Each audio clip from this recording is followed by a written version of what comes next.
Hello, everybody. Good morning. Hi, Chris. Hi, Nita. Hi, Elizabeth. Hello, everyone. I think, let me make sure. Hello, everybody. There we go. There we go. And I can take off the banner because we're not starting soon.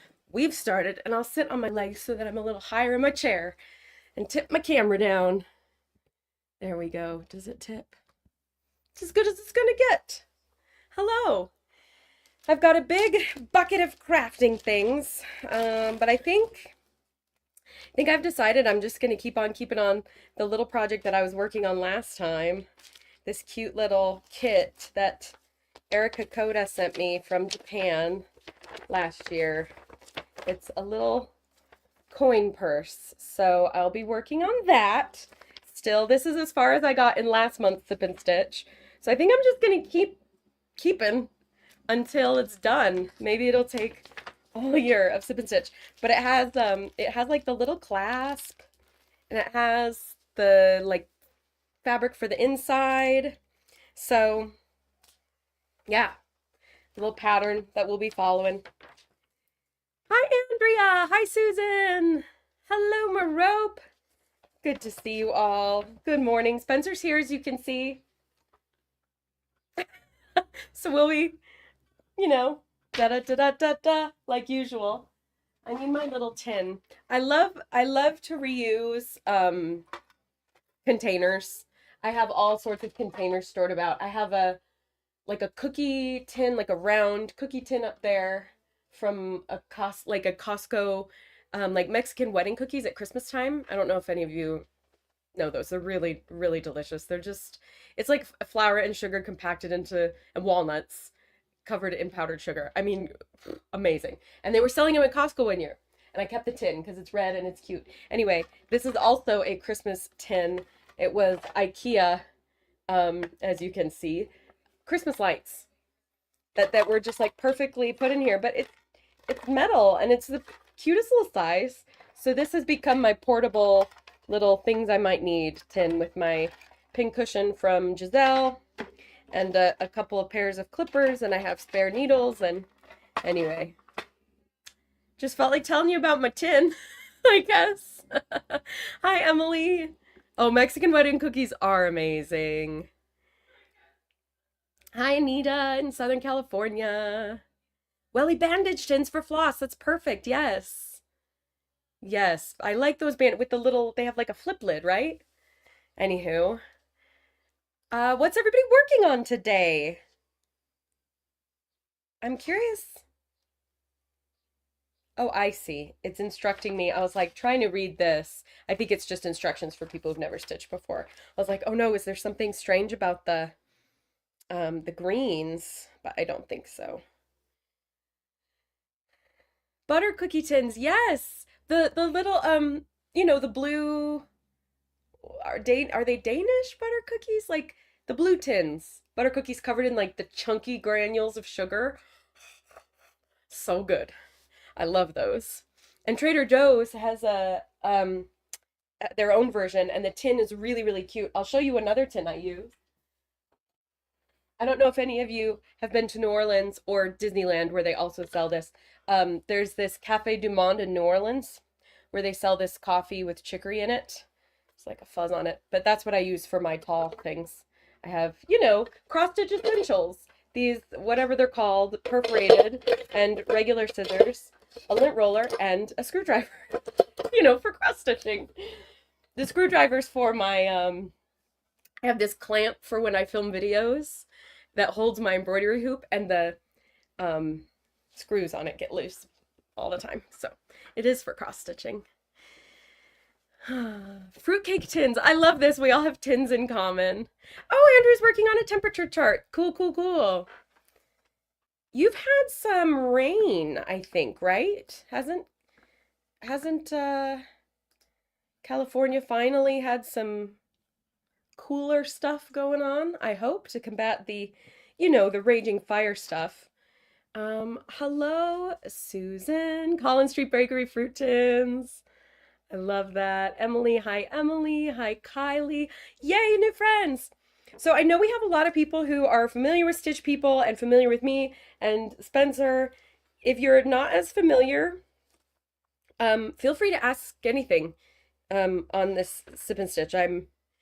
My time is yours. So anything you want to know about Stitch People or us or anything at all, I don't want to be redundant in the event people do know who we are. But you never know. Um, let's see, just a bit. Oh, good, rain. Yes, we love that. Oh, it's so good to see you, Andrea. Um, one thing I was going to tell you all is we've been circling the drain on a project for like years now. Truly, at the end of 2021, we went out for a weekend and filmed some interviews with some cool makers because we had this idea like given Stitch People and my favorite thing about Stitch People is not the cross stitching, believe it or not. Like I enjoy cross stitching. But I don't live and die by cross stitching. It's a fun thing to do. And um what I really like most about Stitch People is how people feel creatively empowered. Like we get so many messages from people who have never even like dared to think about making their own patterns before. And with Stitch People, you have to, right? Because every individual, every family is totally different. Like that's just part of the deal, whether you like it or not. Some people don't like this part, but a lot of people are like, oh my gosh, I've been cross stitching off and on for 50 years, and it never once occurred to me to make my own pattern. This is so much fun. I love picking the colors. Like all of a sudden, like, you go to school and you learn to color inside the lines and you learn the order of the rainbow and you learn that, all of the right choices for all of the things, right? Like the tree is green and brown and the sky is blue. And I think we just sort of get in the zone of life and like we color in the lines and it's always really fun to see people like coloring outside the lines again and like giving themselves permission to be creative. So anyway, back in 2021, I had this concept to make like a an unscripted series about that. I really liked Zac Efron's show Down to Earth, where like he and this other guy travel around the world and they visit people and companies who are making an effort to do cool different stuff as far as like the climate and science is concerned. For example, like they visit there's all these seed banks all over the world that are kind of like in case of emergency, in case of ice age, in case of whatever the heck, that agriculture will be preserved. And they go to the one in Peru that has like thousands of varieties of potatoes cataloged and they have seeds and they preserve them and they talk about, the importance of agricultural diversity for the soil and for the ecosystems and for our bodies. And anyway, really cool show. And I was like, I want the craft version of that. So anyway, we filmed a sizzle reel and we finally can show it if anybody wants to see it. Um, You could probably show it on here. oh, really? We could like import it or Yeah, something? I'll look at that. Sure. Yeah. Say in the chat if you want to show it here, or we can just put the link. But that's been a fun thing that we finally, it's just taken a while. Life got in the way, projects got in the way. Um, when things aren't like your full-time focus, it's, hard to push them over the finish line sometimes.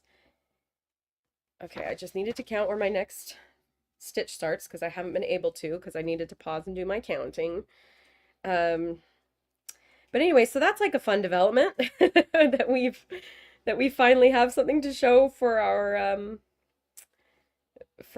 sizzle reel. And then, the idea is that we would shop it around or try and produce it independently, like partner with corporate sponsors who have,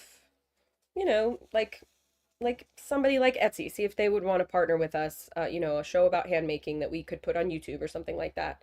And then we could go around and it's not really like a how-to show. That's the idea. It's not like how to cross stitch. It's like why do you cross stitch though? And like more like a visual podcast of like learning about people and the handcrafts. Especially I want to learn about specialized handcrafts. Like I want to talk to everyday cross stitchers, but then I also want to go to like the Royal School of Needlework where they restore, the centuries old tapestries in England and like what's the difference in these skills and how are things done back then and are we, in our AI digital lives, are we losing some of these skills? So, well, I literally haven't even begun and I already have a knot. So, I'm going to work on getting that out while I catch up on comments. Pico Rivera, Anita in California. Newish to needlework, less than 20 projects. Oh, Emily, that's a great question. Newish to needlework, less than 20 projects. That's okay. I see why you're saying newish, but that's commitment. Done a few Stitch People projects, but all of them have been mini. That's okay. That's the point of Stitch People, bite size. How would you suggest I cover and support the back of a large Stitch People project? Well, it depends on how you want to display it. There are quilting hoops that are bigger than embroidery hoops that you can get in like the 20-inch plus range if you want it to sort of look like a traditional Stitch People or a traditional embroidery cross stitch, framed in the hoop. There's also this stuff, I can't remember exactly what it's called, but you can find it at craft stores like Michael's and Joann's, assuming you're in the US, Emily, or Canada. But it's like sticky board. It's like a board, like a cardboard board, maybe foam board, but it has like you peel it off and it's sticky, and then you can put your work on it, and it's like a solid backing. I know there's some people in the Stitch People community that use the sticky foam boards. So if anybody watching does sticky foam boards and wants to talk about it in the comments, please do. I've never used them. I just know it exists and it's a solid option because I tend to do the smaller projects. Took a stateside class at the Royal School of Needlework. Fun, Susan. Yes, they do have satellite. Yes, satellite Kentucky. That's very cool. I know they have a Virginia satellite location, and they have a couple across the UK as well. I think Glasgow you can take. You don't have to go to East Moseley, but I do recommend you do because that's at Hampton Court, which is where Henry VIII spent most of his time. Like Henry VIII's tennis courts are there, and it's this huge, beautiful palace, and the gardens are amazing. My sister took me to visit the palace just as a England tourist once, and by the time we got to the Royal School of Needlework, it was closed, and I couldn't go in and see. It was after 4 p.m. They close at 4 p.m. So, Anita, that is a fascinating data point. I've been following Stitch People for a few years, but have never done a portrait. That's okay. Thank you for following. I'm glad that you like what you see enough to keep following. That's pretty cool. Any particular reason why? Is it just like a time thing, or is it like you just don't quite know where to jump in, or is it like, oh, it's cute and I like following it, but it's not for me? Well, you don't have to share. I'm just curious, just for the sake of conversation. Because if there's any hesitations or cautions, perhaps I could help during over the course of our discussion. Planning on jumping in now. Huzzah! I'm intimidated. Oh, hey, that's good to know. Well, let me show you something. Because, and this will be for anybody watching or any future watchers. What's cool about being the person who designs all the Stitch People products is I have them all on my computer, easy to access. And I can just pull them right up and show you. So for anybody who's intimidated, here's the thing. E-commerce is a funny thing, you guys, because in order to stay on people's radar, which means you're reaching your existing customers, you're maybe reaching new customers because your existing customers are interacting with your social media stuff. Like that's how like posting to social media is the digital equivalent of like putting signs out in front of your shop that people are walking by, and hopefully you put a sign out about a sale or new product or something that catches their eye, gets them in your shop, right? And it's just a way to like say hello. Sometimes you see just like a happy quote, or somebody does like chalk art on their sign out front, right? Window displays, that kind of thing. What's hard about what's hard about social media is as your audience grows and grows and grows, especially we've been around for like 10 plus years, we have all these phases of like the early adopters, and then we have like the COVID adopters, and then we have like, new and new customers every day. So we have all these people over the years who are like very familiar with what we do, and then people who aren't. And so if you follow any like how to Instagram accounts, there's all these like coaches out there for social media. Like you always have to be like talking about your products. But to me, that feels like sleazy and salesy. And I hate posting about like, did you know we have a such and such book that's existed for 10 years and a lot of our customers know about it, but a lot of them don't. And so for me, it's like this weird psychological, like my it's like overload. My computer shuts down in my head of like how to tackle this because the Instagram coaches say you should be talking about your products all the time, letting people know what you've got. But like, I also don't want to be feeling like a salesperson, like I'm pushing stuff, like buy, buy, buy. You know what I mean? So, anyway, all this to say, I don't talk enough, I think, about things that we have, especially for intimidation, because you're definitely not alone, Anita. Jumping in, especially with our DIY book, is awesome because it's gotten so comprehensive with the second edition that we released in 2018, but it's almost 200 pages. And people who've been doing Stitch People for a while, Stitch People really just started as like side by side by side characters, done, done, done. I mean, even the first edition of the book only had like 5 font options, like just simple, simple, simple. But people are so creative and people have begun layering their characters and doing the embroidered details, doing backgrounds, doing florals. And so we've created patterns to help people who aren't as bold in creating their own designs that way, to like feed and give them. So then sometimes you see these really, really detailed portraits and that makes it even more intimidating. So I understand. I'm going to share my screen with you and show you a book that we have. You can get it as a physical book or a PDF. We have it's called Stitch People Basics, which is to exactly combat this. Um, so this is the Stitch People Basics ebook. It is only 54 pages, and the ebook has 2 cover pages and this page. So it's really like 50-page book. And it's to help combat the overwhelm a little bit, because for a lot of people, it's like, gosh, I need to remind myself how to cross stitch or learn how to cross stitch. I need to learn how to design characters. Then I need to put them all together. Then I need to stitch it. So Stitch People Basics, it talks about like how we got here. And it talks about the design process, which is often the most intimidating part. So it's like, first you just decide who you're designing, then you design it, and then you stitch it. Like 3 simple things. We talk about like how to look at a human being person that you want to do.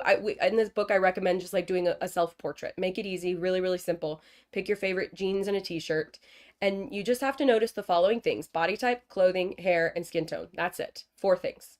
No big deal. So then we do a little review of like, how do we do it? So then we'd go over those 4 things. Body type, it's all about height and width. And for the sake of this book, all I recommend is changing the height because it's simple. The DIY book gets into width if you want to change the width of your characters, but I wanted Stitch People to be really simple, kind of like Legos. Like all Lego people are the exact same shape, regardless of, if they're representing somebody in a movie that's taller, shorter, wider, thinner. So then I've got like these little worksheets along the way that help you keep track of your decisions. Then you go into clothing. What are they wearing? And we just do some very basic options you can check along the way, and then you match it up with the pattern based on what you've chosen. And it walks you all along the way. Then the clothing worksheet, and you fill in your clothing. Then we talk about hair. You make your choices. I give you color recommendations, and then you pick your pattern according to the choices that you made, and you fill it in on your worksheet. And then skin tone. I break it down to just 6, even though there's a lot more for the sake of this book. It's like, where you at? We talk about adding the skin tone and then review, huzzah. Then we talk about texts and alphabets and how to plan that out, how to count it out. You've got 2 options in this basics book. You combine your letters and with your characters, count it all out. It teaches you how to count that and plan it out. Then you've done it and you can stitch it. And it talks about the materials, and it talks about, we have like a how to cross stitch PDF that's free if you need that. And then next steps, it's like, where else can you jump in? So that's the Stitch People Basics book. I don't know if that's helpful. Some people, like I said, know that we have that and don't need it. And some people don't know that we have that. And so that's why I'm explaining it here. So yeah, that's hopefully to help combat overwhelm. And then once you sort of grasp the concept of design, where it's like, oh, I just have to notice these things and make these very basic decisions. Because even in the DIY book, there's like 3 dozen hairstyles for men and women and children. And it's like, no, okay, is it just short or medium or long? Is it curly or straight? Like you could just keep it simple. And then you just repeat that process for every member of your family. And the DIY book can help you piece that together. So anyway, hi, Kylie. Ooh, Stephanie says, for beginners, I really love the hack for pulling the floss so it doesn't knot. It's a game changer for me. Tell me, Stephanie, what hack are you referring to? Are you talking about when you have a fresh skein of floss and you pull from the number side and it doesn't knot versus you can pull from the other side, but then it'll like crumple along the way? Or are you talking about after you've cut your length, you pull the floss out? Okay, yes. So what Stephanie is referring to, here we go. Big old bucket of floss. Yeah, I didn't learn this till like, I'm not kidding, like 7 years into running Stitch People. Like, because I'm self-taught, I didn't really ever learn this. When you buy a new skein of floss, there's a little label. I like DMC. I can't speak for if this is true with Anchor Floss or anything else. And DMC, it's just because that's what I've always used. I mean, it's really as simple as that. There's a little short label that has their logo on it. Ooh, my chair is a tippy chair. And then there's a long barcode end that has the number. You'll notice there's a loose end on either side. This one's, it's in there somewhere. But if you pull your loose end from the number side, it will just pull out straight and long and happy forever and ever with no knots. So, if you didn't know that, thank you, Stephanie, for bringing it up. Anita, you have all the books? Oh my goodness, you're like a ninja fan, like just waiting in the shadows, ready to strike. I love that. Stitch People Basics was my gateway, Stephanie. Oh, I'm so glad. Oh, that makes me glad because that's the hope. That's the hope. Like I'm very happy you said that. Because yeah, I ride this line of like I don't ever want to feel sleazy. And Stitch People Basics does have information broke down in a way that the DIY book doesn't have, which is, I feel good about that for that reason. Um, but at the time, as I was considering the book, I was like, I don't want people to feel like they're paying for just like some shorter version of a chapter that's already in the DIY book. I hemmed and hawed about it for a long time. Because I just didn't, there are these online businesses that like, and it's fine. It's a method and it speaks to different people and their learning, but like it's a very common thing if you're an online business, say you have a blog and you do a series of like 6 posts about starting a small business. It's very common to then take that information that you have for free available on your blog, repurpose it into an ebook and then sell the ebook. And like there's something to be said for people just want all the information neatly, tidily done, one place, I'll pay $20 for that. But in my mind, sometimes I'm like, but that feels sleazy because the information's for free on the blog. So if somebody writes in an email and is like, do you have how to start a small business info? It would feel weird to me to be like, yes, buy my ebook instead of like, yeah, go see the free blog post series. You know what I mean? So anyway, I always have this in my head about, I just don't, my brain is not meant for profit maximization. My brain is for like the free sharing of creative information. So it's hard. Um, so yeah, so it took a while for me to even conceptualize the book in a way that felt like it aligned with like integrity. Uh, and then it, just takes a while to execute. And anyway, I'm trying to get my head in gear to do a series about just sort of book overview because we do get a lot of questions on like where do I even start? So I think we'll put out a few reels that are like, hey, here's how to get started, sort of here's an overview of our books and patterns, and then we'll like pin that to our highlights, story highlights on Instagram is the word I'm looking for. Marjorie, just joined your club the other day, but I don't have the basics book. Oh, good, Anita. Well, I'm glad. Welcome to the club. Welcome to the club. I just got Erica Coda's designing our club patterns this year, and I think they've been so cute so far. Marches is really, really fun. Um, and she just sent April, May, and June, so I'm excited to take a closer look and get them formatted. I wanted adding dogs anymore. Oh, good. Yes, choose your own adventure. That's the idea. That's the idea. Because I really naively thought that we would put out, this was back in 2014, when we first released the first edition of Do It Yourself Stitch People. I was like, well, now everybody knows how to do it. The end. I really thought that would be it. We had no idea we were like starting a whole, pardon my French, a whole ass business. Yeah, we had no clue. So then people were like, oh, but I'm a homesteader. Can you do farm animals? And it was like, okay. So we did a farm animals book. And the original farm animals book, they're all really small because, again, my idea was that, like, kind of everybody and everything is more or less the same size within reason.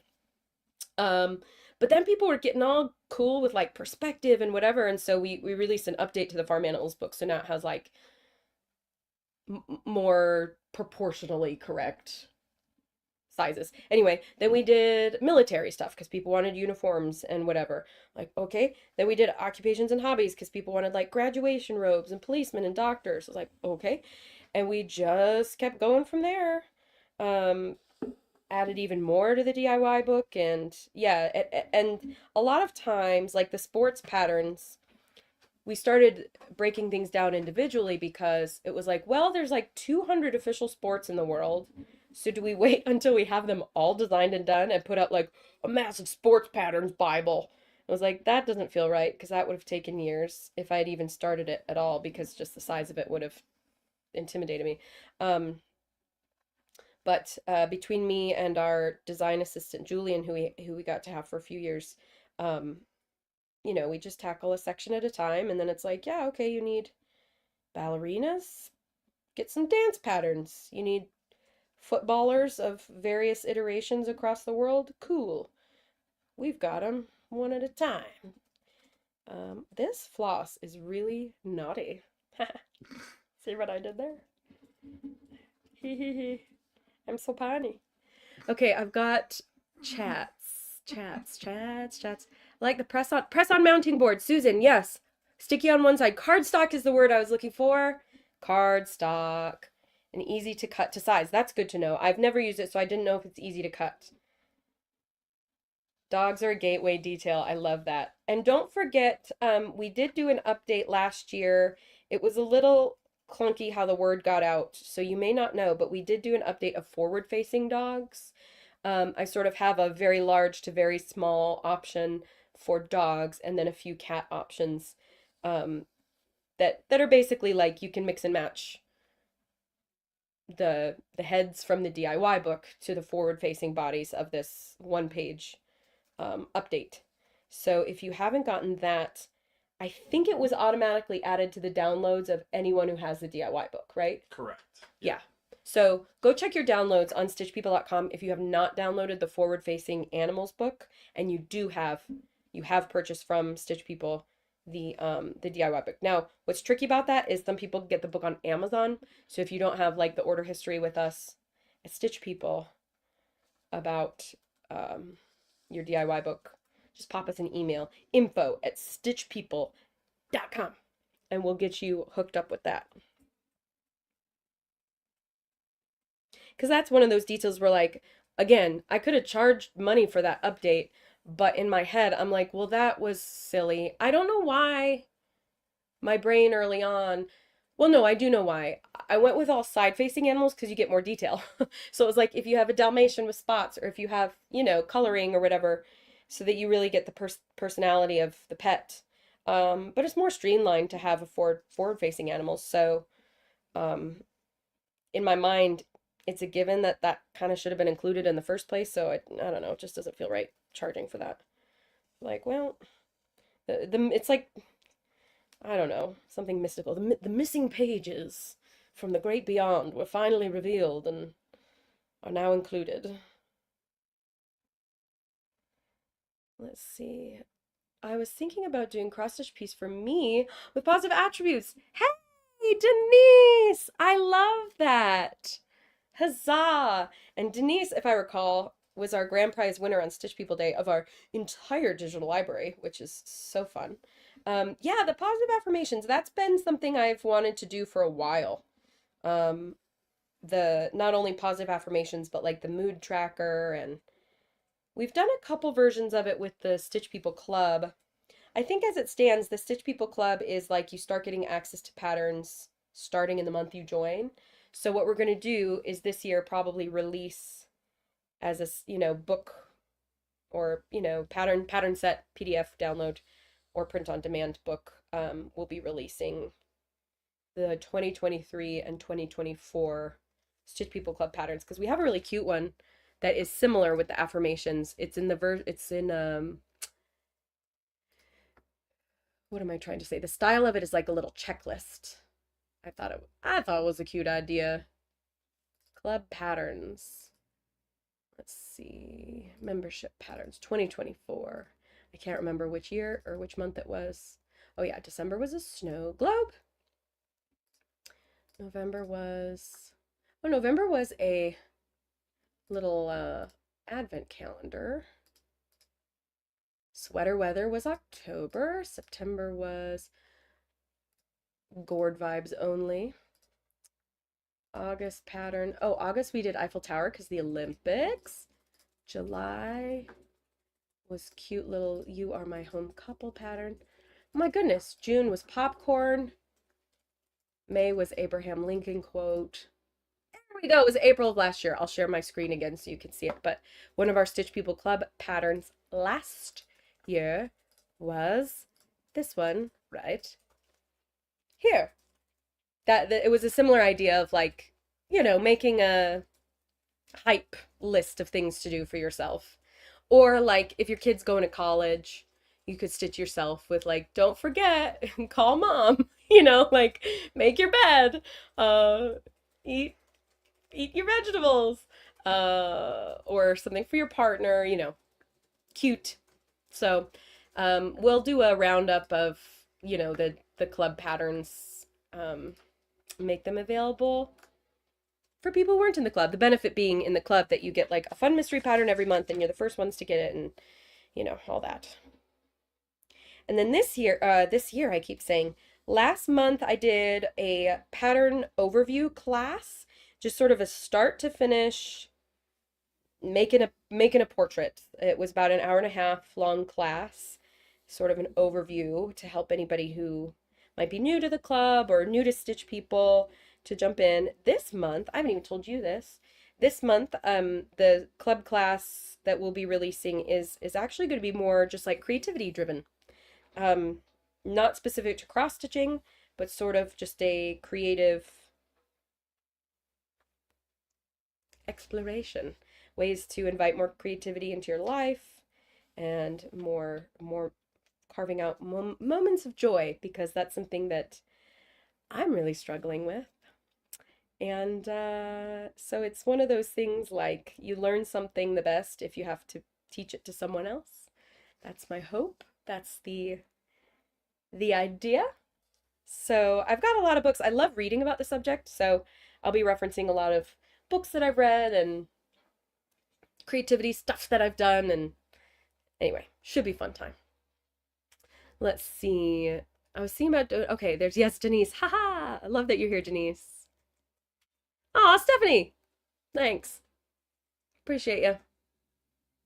Unfortunately, being a wholehearted human is sometimes not to our benefit on account of like the human anxiety that keeps me off of social media a lot of days.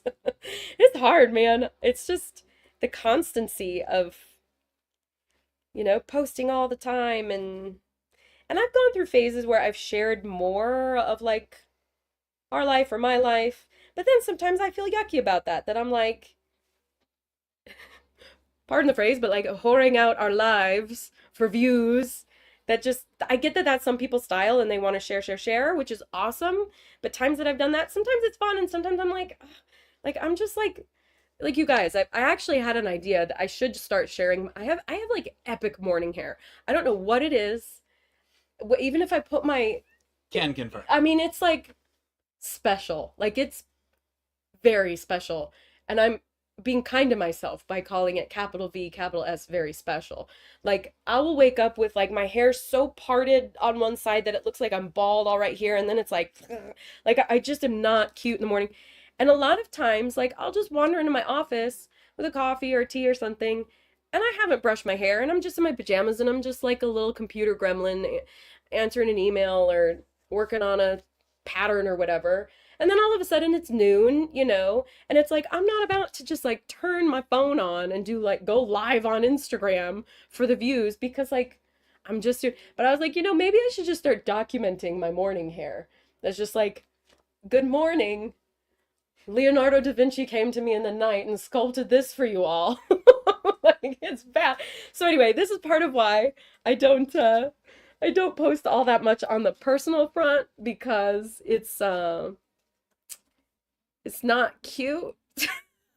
It's very very raw sometimes. I think it's cute. Oh, thank you, dear. I love you. I think it's cute. This guy. He's it's not cute. He has to say that. Or maybe it's like those furless cats and dogs that are like so ugly it's cute. You know what I mean? That like the morning hair is so wild it like comes full circle. Yes, a share hangover. Yes, Angela. I know what you mean. A friend of mine and I came up with I don't know if anybody else has used the term. We call it a vulnerability hangover. Where you're like, I've shared too much. Retreat, retreat. It's like Homer Simpson into the bushes. Oh, luggage tags.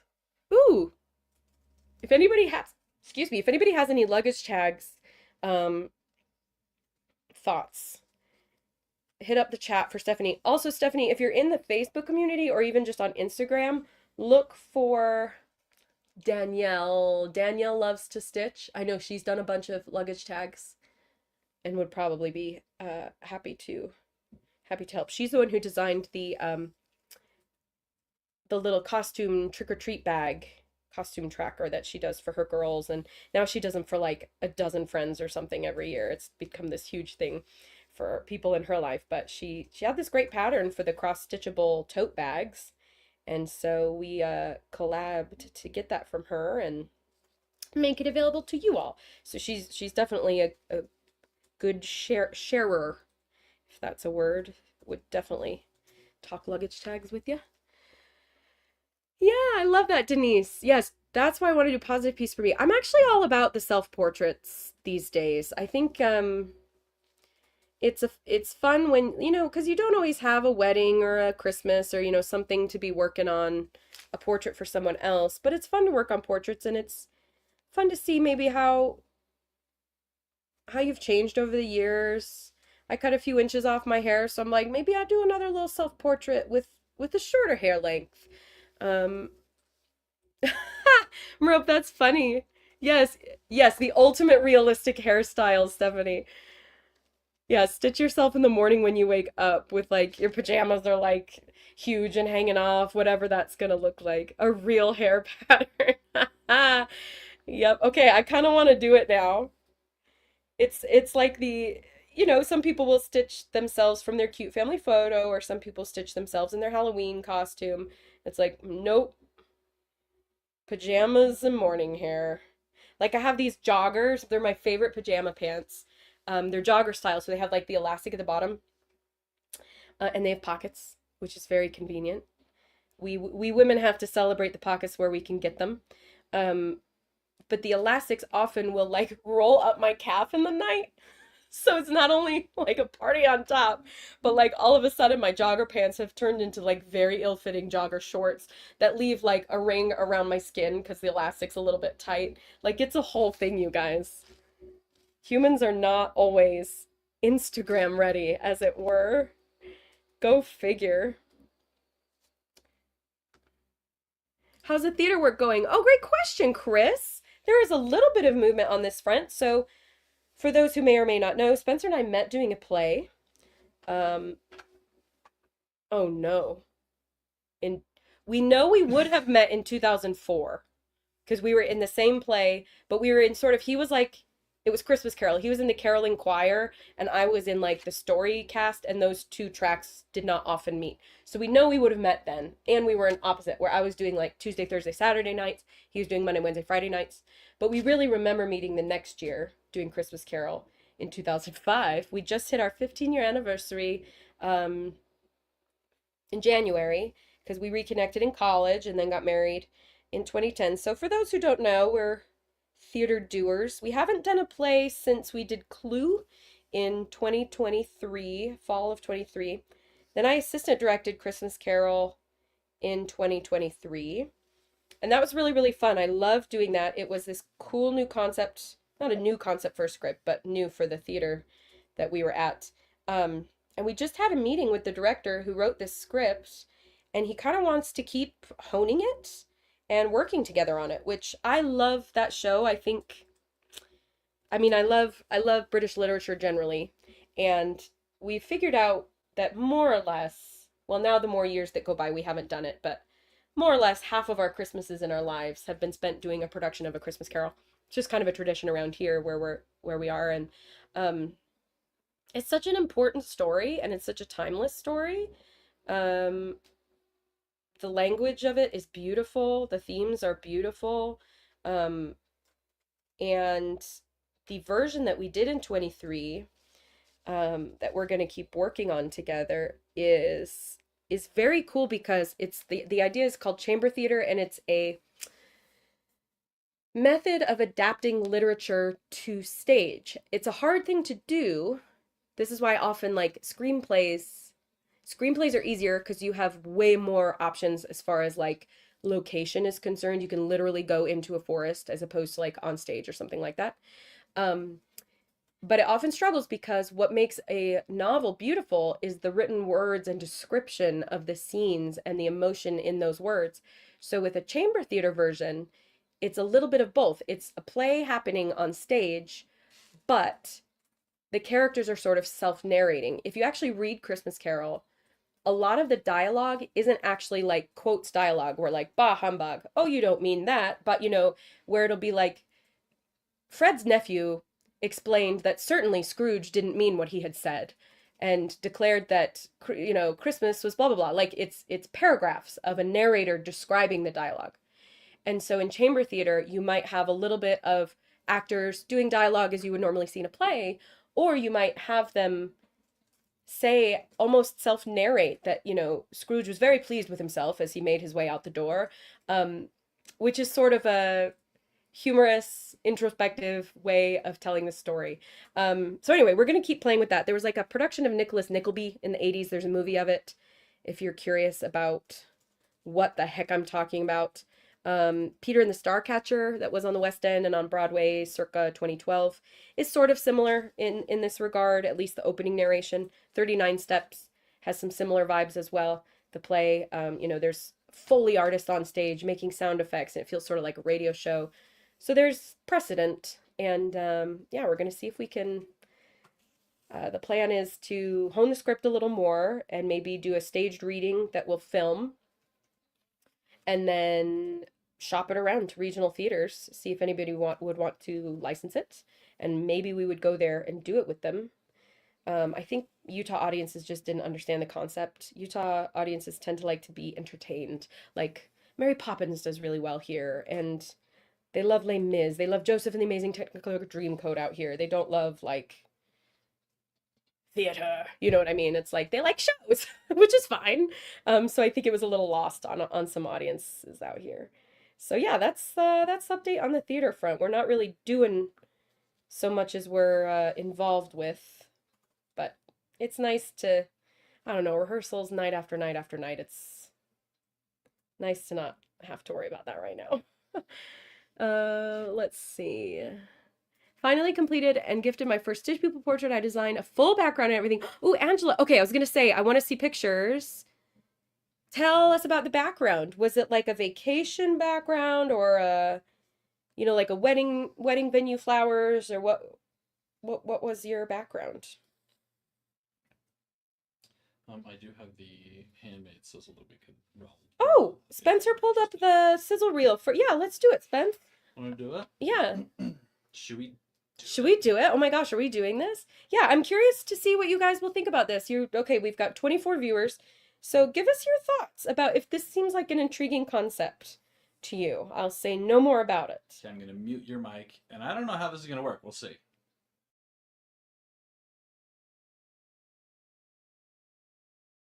We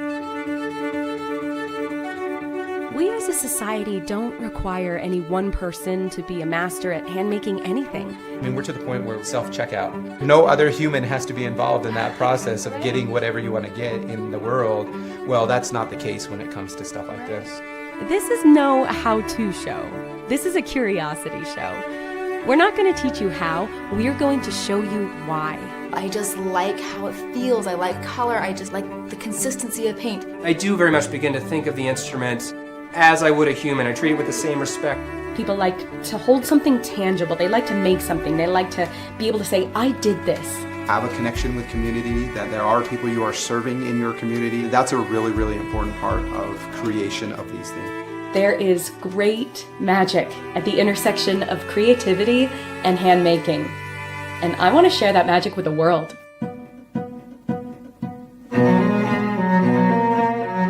The incredible things that we can make with our hands and the incredible ways that people do it, it's something worth celebrating. There are 3 violin making schools in the country. And that's it. That's right. Here's one just right here. Here's one right here.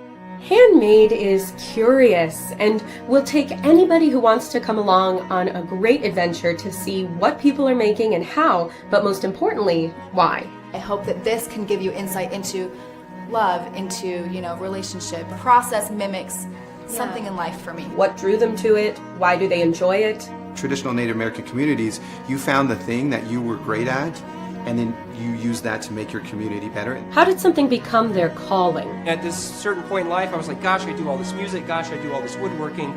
What do these two have to do with each other? I want to explore element by element, craftsperson by craftsperson, all of the things that are out there being handmade. So look what we found. We found all this neon red. You can see that maple has a flame to it, and as you rotate the flame, it moves. And this would be something that's porcupine quills. I would not have thought in a million years that that's what that was. Wood, leather, glass, beads, thread, even just cotton as a raw medium. This came from an eagle, and how do we honor the eagle? How do we use it? Those ideas are still very prominent. I want to see everything there is to see. You've got some hundreds of years before a new sapling can become a violin. What a viewer can take away is permission to go do it too. At our core, people want to make stuff. It's something that's going to make you want to put down your phone and go learn something and get out there and support these You artists. can't go to Walmart and buy stuff like this, Through right? partnerships, social media, maybe even an online store, we can provide some of their products for sale that people can actually purchase. It's my pleasure to share our passion and our effort here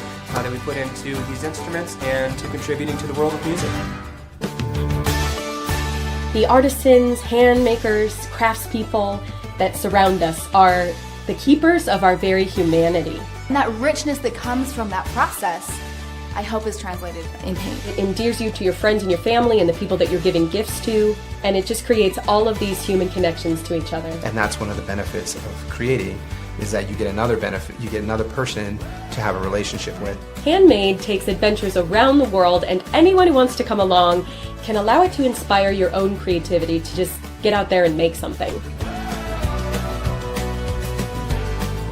I'm Lizzy Bean, and this is Handmade.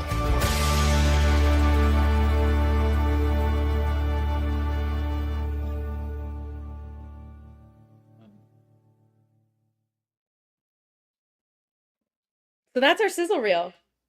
That's it's like a little bite size of a show concept that then we'll use that to take it to production companies to see if that would be interesting, or theoretically we could go straight to a Discovery or a Magnolia or something like that to say hey, we have this concept, we have a team that can execute, as you can see, and put us on the airwaves, please.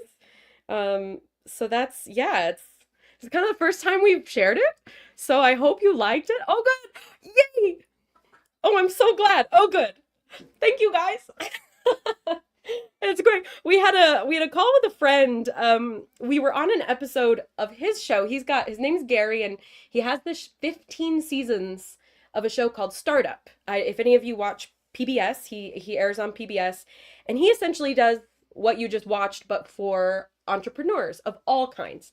And my dad actually submitted Stitch People to my dad watches the show, and some years ago was do Stitch People, and they contacted us and did an episode about Stitch People, and we had a couple Stitch People folks come, like Sarah Wood and I think Hyla Sorensen, um, to show off their stuff. And we talked about our products and the journey and all this. And we've stayed in touch with Gary and kind of given our acting and theater background, like I can put on a host face, you know what I mean? He was like, "Oh, you guys would be great." And so we've sort of toyed with this idea. We had a call with him, and I told him how I was like, "I don't need to host it. Like, get somebody famous, you know." And he was like, "Yeah, but you're the one who does stitch people, and like you understand this world." And he's like, "You're really like the expert, like people like that everyday person." I was like, "Okay." So I feel kind of, it's I'm willing to, but it makes me feel like to like finally put it out there. So,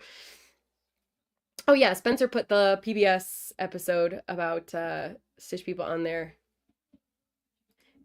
Yeah, exactly, Denise. Yeah, that's I mean, we wanted this Native American artist that we highlighted. He lives like just down the road. I was like, "Hey," like he was absolutely perfect because it's not just about like hobbies, right? It's about cultures of handmaking. And for example, I would love to talk to there's an art museum in the next town over, and they do quilt displays. That there's a huge culture of quilting in the state of Utah that is really, really tied to the pioneer heritage here of, pioneers kind of having to make do, cutting up old clothes, making them into blankets. Like quilting is a form of expression and survival here, going back generations. And now it's turned into an art form. But I think, that's really interesting. That's American history right there, side by side with the Native American history and the makers who were making long before the pioneers. So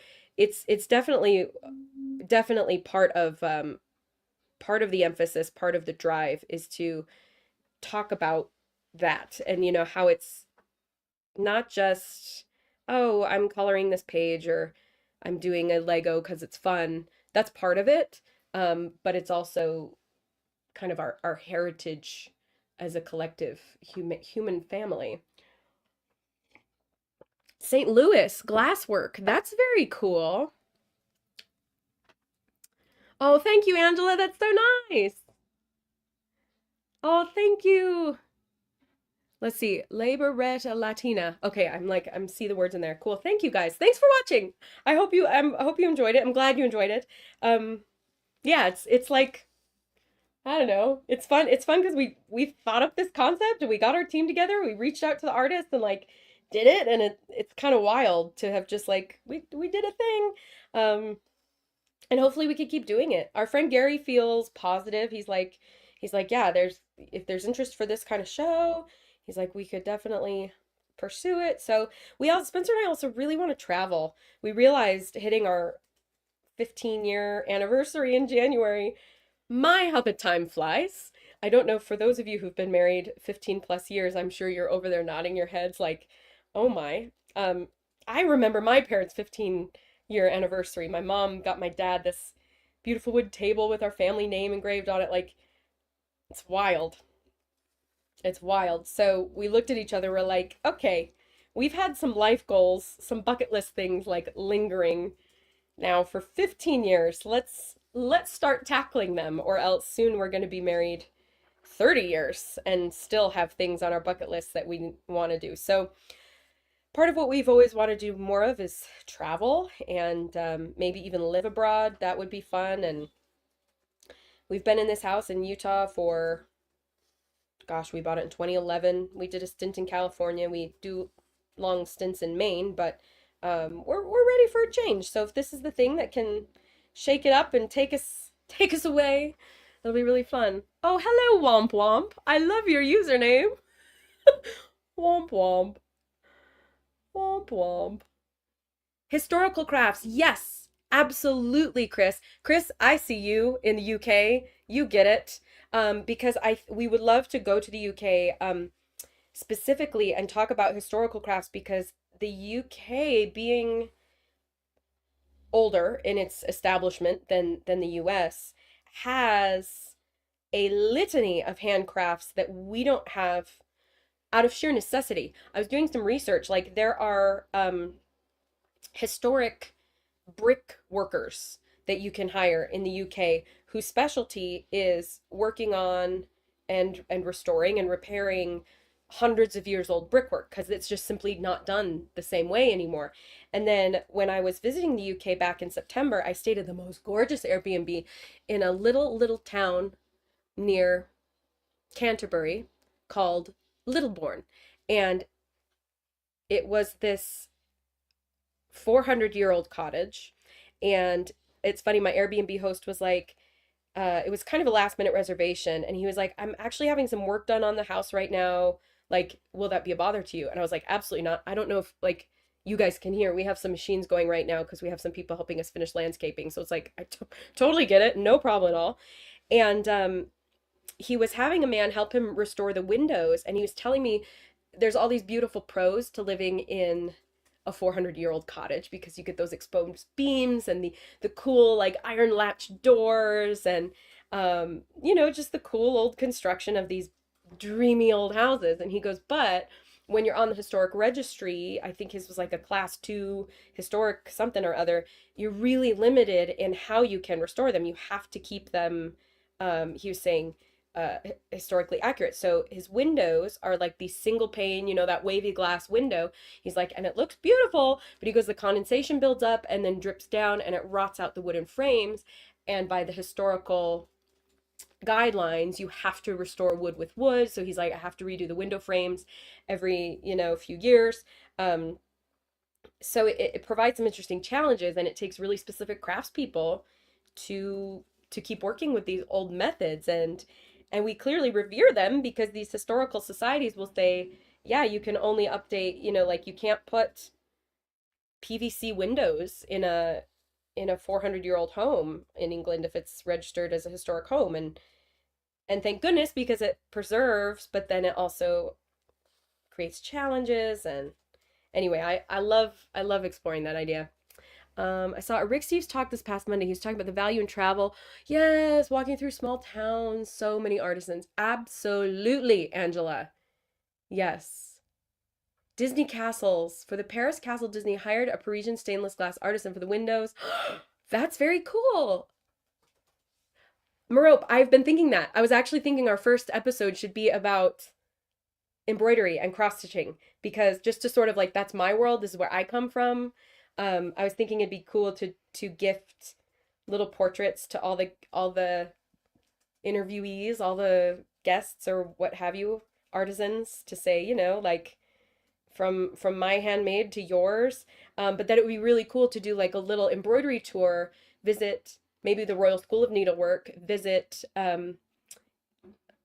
I'm sure like the English version is Mulhouse. I'm sure there's a beautiful French pronunciation of Mulhouse in France, but I've Google Maps Mulhouse in France and done like I've really walked around the streets like Google Maps style. That is a cute little village, or at least the streets that I was looking at. I don't know how big of a village, town, or city it is, but that's where DMC is. And how cool would that be to be like, I use this thread, this floss in Salt Lake City, Utah, and here it is being produced in France, where it's been produced since the 1700s and sort of become one of the gold standard fibers that people use, from hobbyists to, the Royal School of Needlework did the hand embroidery on Princess Catherine's wedding dress, and the coronation stuff that King Charles was wearing. So I think that would be really, really cool.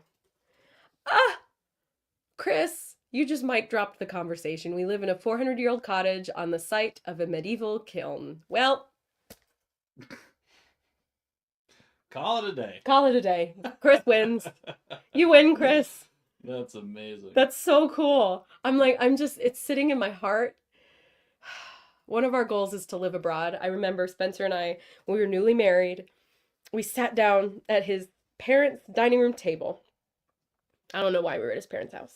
Probably movie night or something. And I remember we made these lists of like, okay, if we're getting married, what do we want our lives to look like? And one of my things was, I had just been to England and Scotland for a jazz band tour because I was still in college. And I was like, I have to live there someday. I was like, I have to live there. It felt very, when you visit places and your soul is just like, oh, I felt that way in a number of places in the UK. So yeah, Chris, if you ever need to sell your house, I would very much like to live in a 400-year-old cottage on the side of a medieval kiln. So give us a call. That would be amazing. Disney Plus has behind the scenes. If anyone's okay, yes, I need to watch this field trip. Honestly, lace making is unbelievable. Hi, Carol. Yeah, have you seen those videos? I'm mesmerized by them, especially usually for whatever reason. Instagram will feed me handmade stuff videos. I get these lace making videos. They're always these tiny little old ladies, and I mean like very aged. Um, and they have these setups with like all these pins holding the lace into place. And then they have all these little like thingies.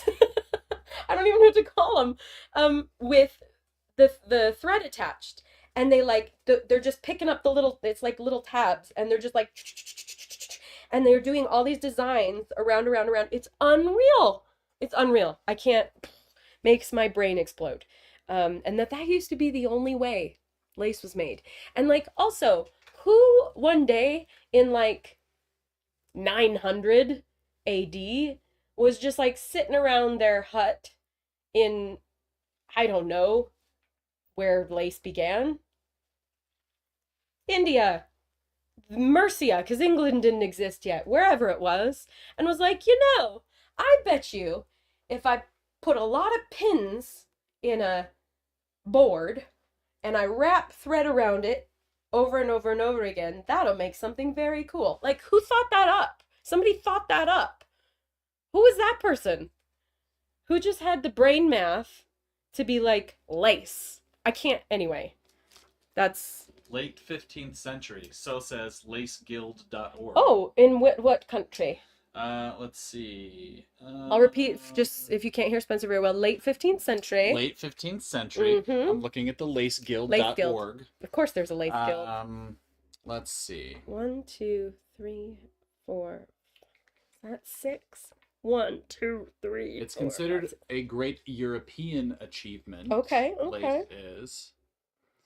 Although the city whose name was first associated with lace, so it's like it probably started in all sorts of places. Venice was one of the first places. That's what Marope just said. Ding, where ding, it ding. Came from, or is at least associated with. Someone knows their history. That's very cool. Yeah, so I love this. See, and that's hopefully we have people who know cool things about cool people and can say like, no, you got to go here and talk to this person. Because do you ever meet those people? Or maybe like everybody seems to have or know somebody's uncle who's doing something very cool. And it's like, why is nobody, like, somebody put him on TV. Look at what he's doing, you know? So we definitely want to talk to like all the people doing all the things, because it's fun and it's interesting. And I think I have a hunch that just the way the world is going, I think there's going to be a big old pendulum swing back towards hand making. I think humans have been very delighted by mass production and 2-day shipping for a very long time, and I think our souls are getting sick of it. Do I have any data that my statement is founded on? Not really. It's just a hunch. I want to do some science elements of this too, science and psychology. Like I want to talk to people who have studied crafting and handmaking. Like I've read articles, I know it exists. They're like, oh yeah, hook your brains up to machines, and like I'll be a guinea pig, hook my brain up. Let's, like, what happens to my brain when I'm learning something new? What happens to my brain when I'm cross stitching? I've been doing this for years and years and years. You know, does this put me in a relaxed theta wave brain state? And I would love to have people just interact with objects while being studied. I have a hunch, my thesis is that I go to Target and I buy a knit blanket or a piece of quote unquote cross stitch decor. I have a feeling nothing will light up in my brain when I interact with that object. I have a feeling if a Stitch People community member stitch something and send it to me and I open it and handle it, my thesis is my brain would light up in different ways simply from the energy that thing emits. You know, like, have you seen those cool videos of they've got these, they're ultimately synthesizers, musical instruments with clips, and people will like clip them onto leaves, and like plants make different music, just because of the like the energy that they emit. So like let's hook up our crafts to synthesizers, see what music they make. Like I'm just really, really curious about all this. Oh, tatting is cool. Do you think braiding, fabric braiding? Oh, I bet braiding hair came first. You know, like sitting around the campfire, hunter-gatherers, staying inside the cave because it's cold outside, or there's a saber-toothed tiger circling. So we're just sitting around the campfire telling stories, and we just start playing with each other's hair because that's, you know, like I've been a 10-year-old at a sleepover. You just start playing with hair, right? Um, my dad and uncle collect musical antiques. We spend a lot of time visiting friends who have pieces. Some of my favorite pieces are old-timey carols. Oh yeah, that's cool. And those are handmade. I'm sure of it. If they're antique, you know, people putting these things together like old clock makers and things. Yeah, the connection between people. It is so important. My grandma is still making her own yarn from sheep hair. Yeah. Sheep wool fur. I think it's just wool, right? Sheep. Yeah, lamb's wool. Hmm. She's making the whole process of machines from the 18th and 19th century. That is so cool. Go grandma. Yeah, spinning wheel. She's 79. That's awesome. That's cool. Yeah, I've seen spinning wheels. You know, like we would take field trips when was young. When I was a kid, you take a field trip to go to those like old-timey villages, which as Stitch People Club members know, we used to do sip and stitches for just Stitch People Club. And this year we're opening it up just because friendship. Um, but for some reason, we always end up talking about like books or like history, and these historical villages come up a lot. I have no idea why. Probably because handmaking and like old-timey crafts, but I'm remembering like seeing the wool being spun on, you know, there's always like a lady in a dress sitting by the fire in the little log cabin of the historical village. Um, so anyway, it was always mesmerizing because the fibers, it goes from fluffy, fluffy wool, and they just pull it till it's soft and fine, and broop, into yarn it goes. Like, and also, once again, who figured that out? Like, what Irish bog person 3,000 years ago was like, it's very cold. We have all these animals that look very warm. What if I take their warmth? And then somebody was like, instead of just these like pelts of sheep fur, like, what if we picked it apart? What if we started, oh, like, look, the fibers stretch out. And someone was like, twist the fibers. And they're like, it makes string. Let's knit the string. Like, this was all, you know, human iterations of survival ultimately. But like, Right. isn't it interesting that staying warm in the winter turned into the art of knitting? Like the natural progression of survival was to make it beautiful. I think that's interesting. Yeah, well, once you're like stowed away in a cold place for a long time and aren't going anywhere, Yeah. You're just looking at each other. looking at each other, you're like, might as well look at something beautiful. Yeah. I remember being impressed. We went to, when we were in Edinburgh, Scotland. So the current modern city of Edinburgh, we learned, is built on top of the old city of Edinburgh, which was like they got black plagued really hard. And so nobody wanted to move back in, and so they just built like a new city on top of the old city. It was like there's no plague here. But you can tour the old city, and so you go down and walk around the old streets and the old homes, and like there's stencils on the walls of these homes from the 12 and 1300s. Like they wanted their homes to be beautiful. Like it people were have always just been people. I like wallpaper. They also liked putting decor on their walls. Like humans, I think we progress and we grow, and technology certainly helps us. But you know, the Romans painted their walls. Like they made beautiful mosaics on their floors. They wanted things to be beautiful. That's always been an innate human drive, and that's clearly a valuable thing. that humans value about each other. So anyway, Let me throw out a coupon code. oh, Spencer's gonna give a Sip and Stitch Day coupon code, friends. All right. So for the next hour, so for the rest of the Sip and Stitch, and then for half hour, 40 minutes after that, use code FEB25. Feb 25. FEB25. I'll put it in the chat, and that's for $10 off your entire order. Oh, so thanks, Spence. do whatever you want with it.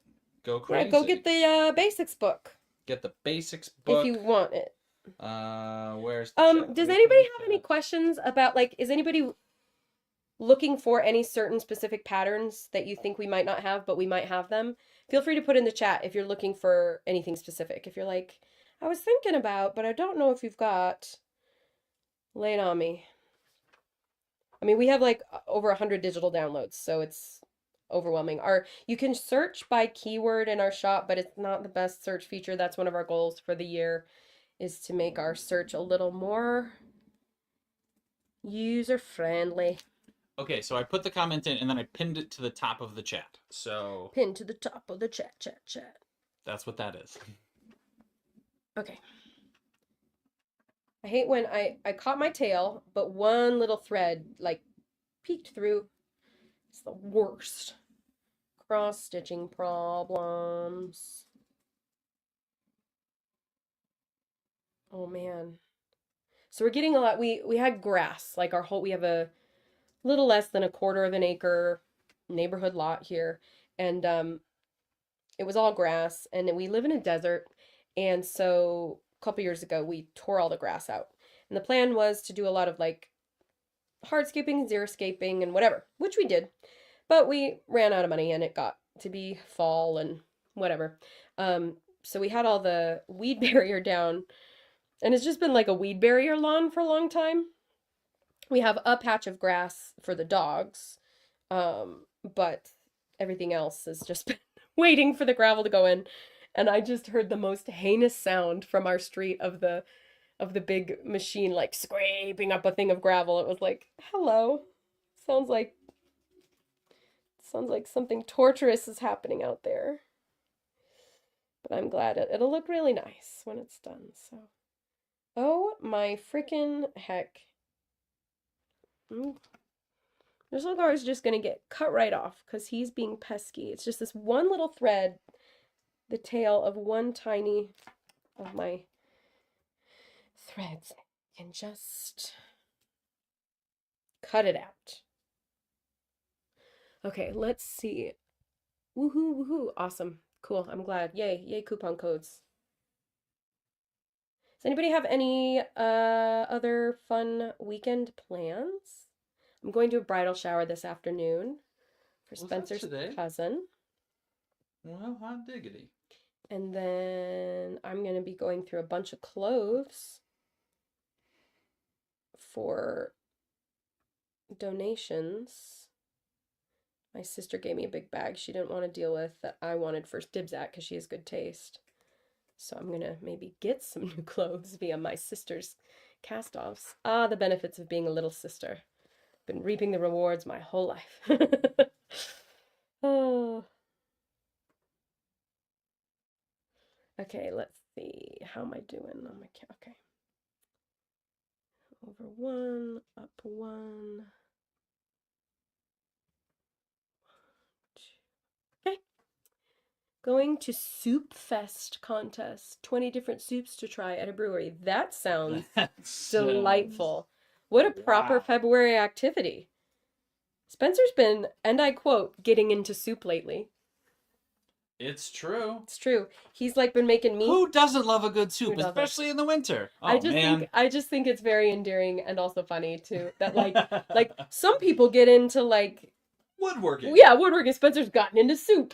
It's adorable. But he's been making like miso from scratch and like the very basic soups. I'm not going all out. Yeah, yet. but you know, I'm easing my way into the soup world. Soup world. Does the club discount and the code work together? I think it probably does. Let me check. Wait, is there a club discount anymore? Do we still have it? The club discount might be gone. Let me also check on that. Last year the club was more expensive but had more included, including the club discount. I can't remember what we decided about the club discount this year. So we will, thank you. That's a good question. It's a great question. We will find the answer. We should know the answer because we theoretically chose the answer. Too many pieces to juggle. Oh, Chris says, thank you for the discount. I made wonton noodle bowls last night from scratch. Yum! Ooh. Soup sounds useful. Soup is underrated. Spence, what's your favorite soup flavor? I mean, right now it really is like miso soup. Yeah. I dig miso. Yeah, he's a miso connoisseur. I love a miso. I gotta say, like, if I had my druthers, like a homemade chicken and noodle soup, and I mean, like, have you ever had chicken and noodle with homemade noodles? The doughy, like flour and egg noodles. Oh my. That's where it's at. I don't get to have it a lot because it's hard to make those kinds of noodles without gluten, and I try and be gluten-free. I also love like a thick tomato basil. Can't go wrong with a tomato basil and something like a grilled cheese to dip into that. The great thing about soup is you can make it and eat it. It's a hobby that doesn't need too much space and shorts. That's true. Soup is a great hobby. Yeah, you get to like make it and enjoy it. I have a good creamy lemon orzo soup with chicken. Stephanie, that sounds amazing. Maybe we need to have a soup recipe swap. Okay, so we did end the club discount, but Anita, send me an email about this. So no club discount anymore. Like Lizzy said, we reduced the price to accommodate for that. Yeah. The club, if you do every month of the club this year, it's going to be about $70 less than having done every month of the club last year. So Correct. We're like theoretically, hopefully it kind of evens out and it's just one less piece to manage. But if that is breaking your heart, because I know you said you just recently signed up for the club, send us email. Ooh, French onion. Merope. French onion soup, yeah. Well, I happen to know our friend Merope is French, so that tracks. So she probably knows like the real French onion soup instead of just like, I don't know. Where do you get French onion soup these days? Not Olive Garden. That's Italian. Olive Garden soup though, let's talk about it. Ooh. That creamy, what do they have, like a gnocchi one? Yeah. Uh-huh. Should we go to Olive Garden today? Beef barley soup. Katie Wood just won the wintertime soup challenge. Yeah, nothing like a hearty beef December soup. Minestrone's hit and miss for me, I'm not gonna lie. As far as I know, Olive Garden has a minestrone. But I do love Italian wedding soup. If anybody's familiar with that, there's like, I think that's kind of what one of Olive Garden's soups is based on. My mom used to make it. It's brothy, it's leafy, it's cheesy sometimes. I think it's delicious. If you're Utah-based, my favorite thing to order at the beloved Cafe Rio. Cafe Rio is like Chipotle, for those who know Chipotle, only, sorry, way better. Chipotle is like bare bones compared to Cafe Rio. Cafe Rio's excellent. But I in Costa Vida, for Utah folks, I prefer Costa Vida over Cafe Rio, but I love Cafe Rio's chicken tortilla soup. It's really good. It's like shredded chicken with this delicious broth. Oh, and they'll dump like all sorts of cheese in there. Delicious broth on top, a scoop of guacamole and pico that sort of all gets floaty and mixy in there with fresh cilantro, fresh lime, and like just a chunk of those tortilla strips. Oh man, it's really good, you guys. She does like it a lot. Sweet potato and lentil soup. Ooh. Oh, Minnesota. Angela knows Cafe Rio. Yeah, they're around. It's not quite as prolific as Chipotle. Okay, Susan also just took the cake with weekend activities. My husband is in an Irish tenor banjo workshop this weekend. And every evening after classes, there's a house concert and Irish session with lots of players. I'll go and listen with my embroidery. Okay. Okay, Susan, sign me up. When I love that. My dad growing up was in an Irish band, and they would come over and practice in our dining room and living room when I was little, and they would send me to bed, and I'd be like, good night, and then I'd like crawl down and sit at the top of the stairs where they couldn't see me so I could listen. Apparently they knew. Parents always know, but yeah, I love that kind of music, and it's definitely yeah, you just get together at houses and play, which is really fun. Um that's kind of the vibe.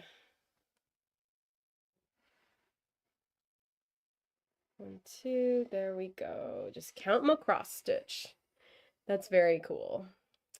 Sending the order using the Feb 25 code, ordering basics, digital, physical. Yes! Yay! Oh, I'm so glad. I hope you enjoy it.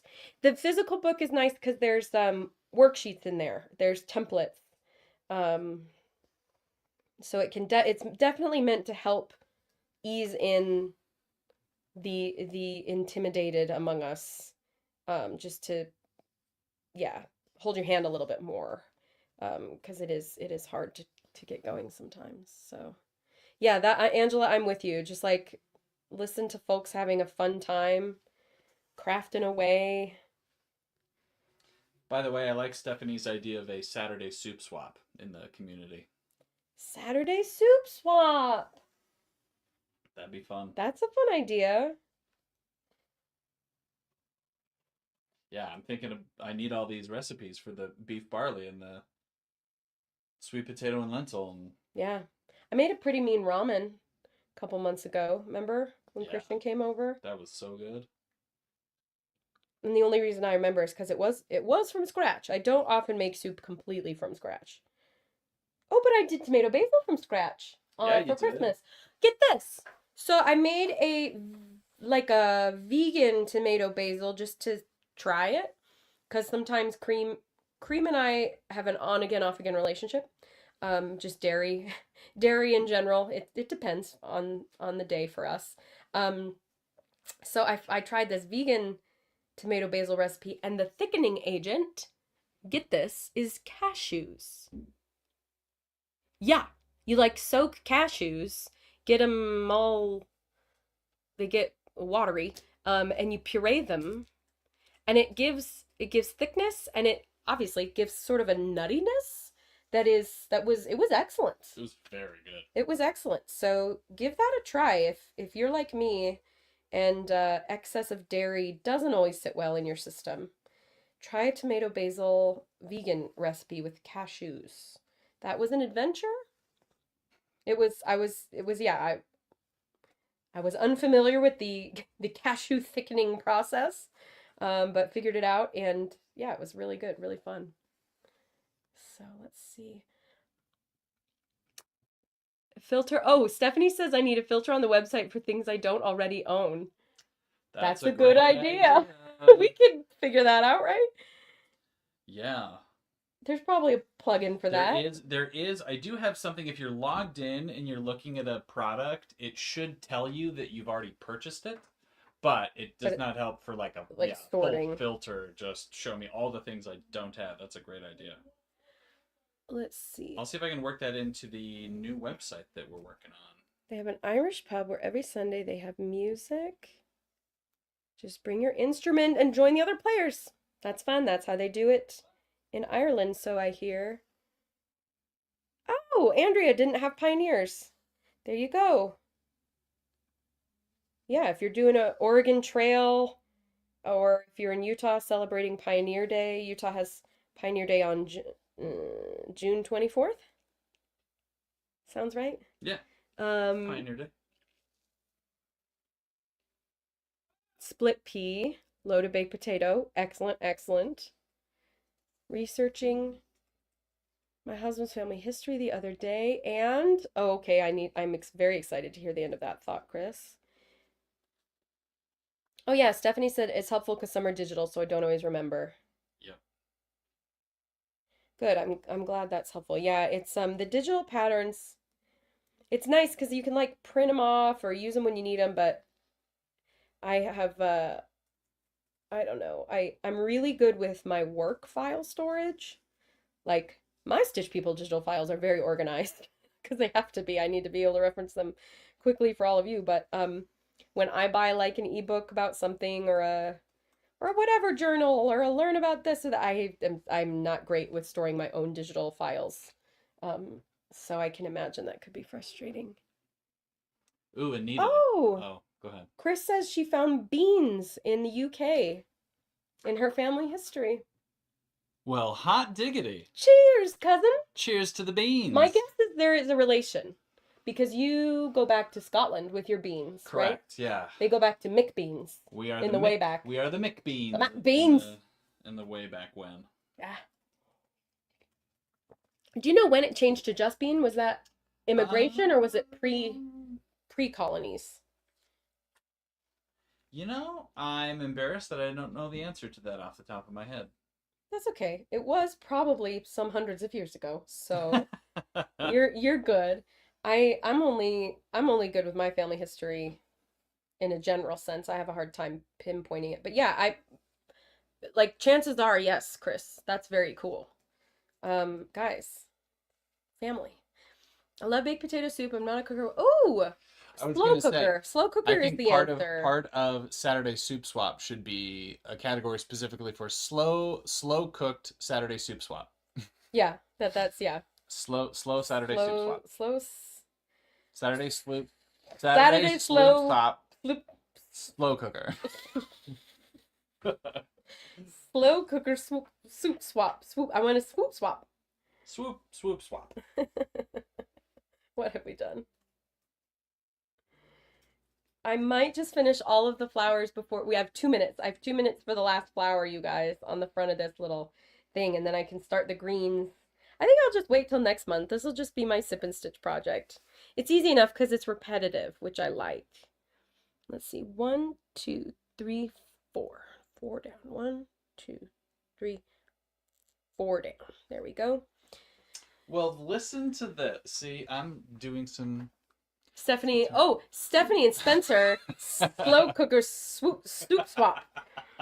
Stephanie and Spencer, slow cooker swoop. I keep wanting to say swoop swap. Swoop swap. Sloop swap. What did you were going to say something of interest, All Mr. right, Bean? so I, for some reason, have never really known this. So Macbean, Macbean, can be considered like son of bean. Oh, And so that's what Mac means. That's what Mac means, sort of like son of. So I didn't know that. I'm embarrassed. Same. So take that outside of Scotland, and you would probably just be known as bean. But also, meaning of bean. In this context, bean is not referring to the legume, but is thought to derive from the Gaelic word beitha, which means lively one. Aren't we just? A lively bean. I like that this, like the Norwegians and Swedish and Finns were just like, no, like you'd be just like Bean's son. Yeah, right. Like, nah, just Bean's son. Let's make it easy. It's just very clear. Bean's daughter, Bean's son. I never knew that Mac meant son. That makes sense. Mac lively one. Mac lively. That's fun. Do McBeans, do they go Irish or Scottish? Scottish. Scottish. Cool. Chris, tell me if that's your understanding as well, though, because You probably live there. you live there and you probably know more than I do about this kind of stuff. So, interested in your thoughts. I've got McManus, but they are Irish. I don't think I have Scottish officially that we know of. My family history is Irish and Welsh and English. Irish and Welsh, French and German on my mom's side, and Irish and English and very, very much Polish through my dad's side. So, I don't know. Mek Dabczynski's son. Just like put them all together. Macchinsky? Macchinsky. Maybe that's Macbeansky. Macbeansky. Macbeanchinsky.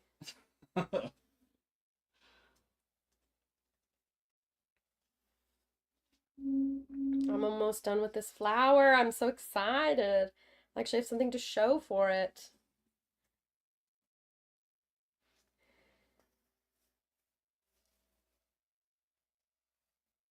Okay, okay. Do you ever find yourself stitching faster when you know you're close to the end of an element? Like, I've just been like stitchy, stitchy, stitch for the last hour, and now that we're sort of at the end of our sip and stitch allotted time, and I've only got one more flower petal to do, I'm like, stitch, stitch, stitch. I'm like, I can do it. I could go the distance. Doodle-doo, doodle-doo-doo, doodle-doo-doo, doodle-doo-doo.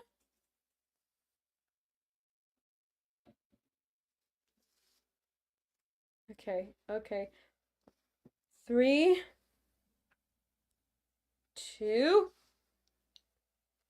and last stitch of the day. We got it. Bam. Nailed it. That's when I make mistakes. Also, yes. Fitz. Oh, Fitz is also, and O. So, like Fitzherbert or O'Donnell. That makes all the sense. I have a friend who is a Fitzgerald. Yeah, son of that makes Son of so Gerald. much sense. How did I get this far in life without knowing that? That's fascinating. The more you know. The more you know. Bam! Dunzo begunzo. I did make a mistake. I stitched this flower. Luckily it was the middle one that I gave 4, so it looks very symmetrical still. But this one in the pattern only should have had 3, and I done gone gave it a 4th. And you know what? Okay, more flowers. Nobody's mad. Oh, thank you for your time, Angela. Oh, I'm so glad. It was fun. It's always fun to have people in the comments. So I appreciate you guys all showing up and hanging out and chatting in the chats. It is a good time. It is a good time indeed. I'm going to fold up my Sip and Stitch project and pull it out in another month. It'll be the last Saturday in March, which is the 29th. So we'll see you again on March 29th at 10 a.m. Spencer's trying to convince me to do additional sip and stitches, just random. Like, we're gonna do a sip and stitch. So keep an eye out. We might do that just because it is fun. It is fun. But for sure we'll do it in a month. And I hope you all have a wonderful Saturday. Enjoy the Irish music, enjoy the soup tasting, enjoy all of the fun things that you're up to. And maybe we will do we'll post in the Facebook community a soup sharing post today. So head on over to the Facebook group and share your favorite soup recipes. And we'll see you soon. Thanks so much. Thanks for watching our sizzle. And anyway, come say ta-ta, Spencer. We appreciate you guys. Bye-bye. Have a happy Thank Saturday. you. Mwah. Bye.